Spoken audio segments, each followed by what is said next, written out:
Well, hi everyone. I'm Pat Camillo, the creator and presenter for this program. I'm just going to give you a really quick, brief introduction to myself, and if you really feel like you want to know more, you can find my CV on LinkedIn. So, 40 plus years in nursing, 38 years as a women's health NP.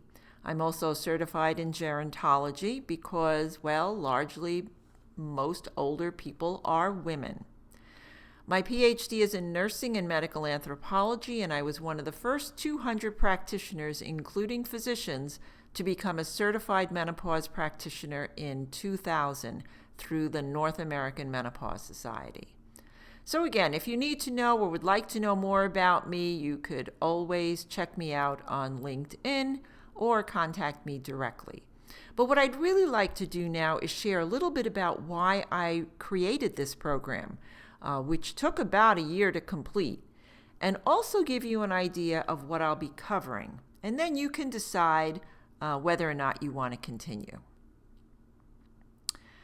So the reason I felt it's so necessary to do this program is because there's a significant gender disparity seen in mental health disorders that clearly identifies women as having the greater risk. And of course, one of the biggest differences between males and females comes down to their hormones. Dissemination of research related to estrogen and mental health hasn't been well done.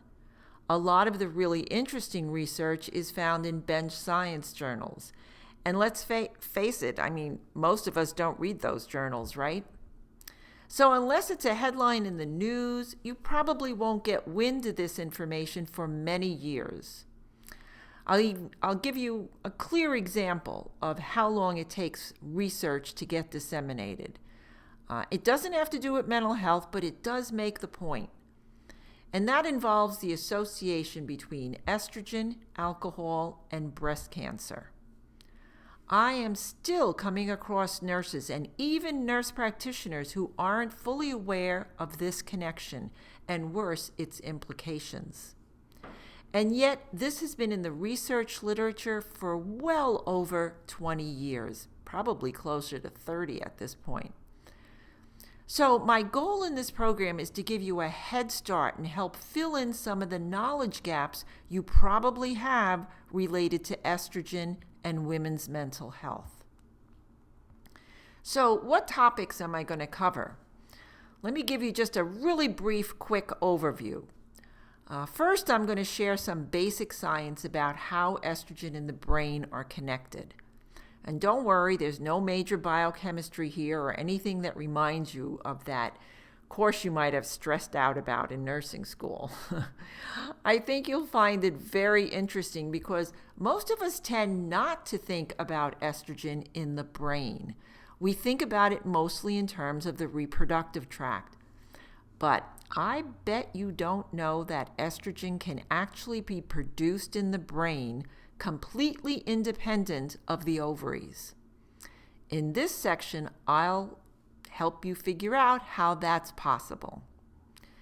In the next section, there will also be a little physiology that will just jog your memory because some of it is just related to the simple stress response, so nothing intense. And what I'll do in this section is connect this response to estrogen. And that'll be something that will truly blow your mind. Well, and yes, pun intended. Then, of course, where there is stress, there is also often anxiety.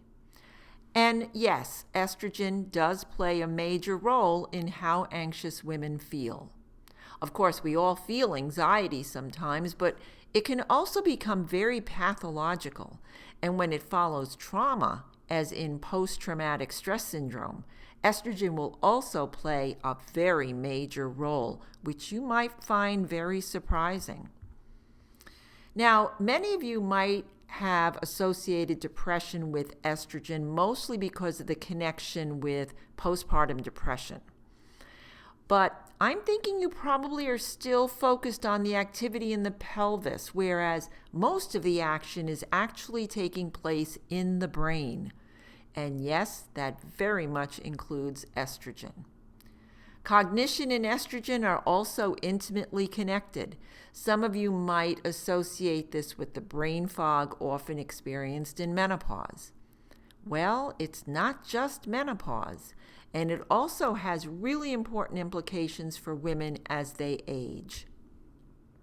The most serious condition I'll talk about, although really they're all potentially very serious, is schizophrenia. I'm certain that the information I'll share with you will not only be new to you, but you'll find absolutely amazing, because I know I did. Finally, I'll share some very preliminary, very early research on autism and also borderline personality disorder and their relationships with estrogen. I guarantee you that no one is talking about this yet because it's way too early. But these very early studies are incredibly interesting and intriguing. So, a little housekeeping. I'm required to include the following statement when offering this program. So, there it is. And finally, a few logistics. If you have any issues logging in, if you do decide to take the program, please feel free to message me. The technology has been tricky, which is what took me a while to put this online, but we'll work through it. I think it's working now. The program has been set up so you can do it either all at once or one content area at a time. It's up to you. And please don't hesitate to ask questions at any point in the program. Every single content area has a comment section on the bottom of the page. You'll have to scroll through all the references to get to it, but it's down there. I really love that, and I'm more than happy to discuss any questions you might have or any of the thoughts you might want to share. On each section page, as I've mentioned, you will find a list of references. My students would find it shocking that these are not in APA format, but I chose to list them as they are found in PubMed, so you have very easy, quick access to the abstract and very often to the full text right from the course site, so you don't have to go looking for it. So that's about it. I hope this gave you a good idea of what this program is about, and I really hope to meet all of you in the next content area.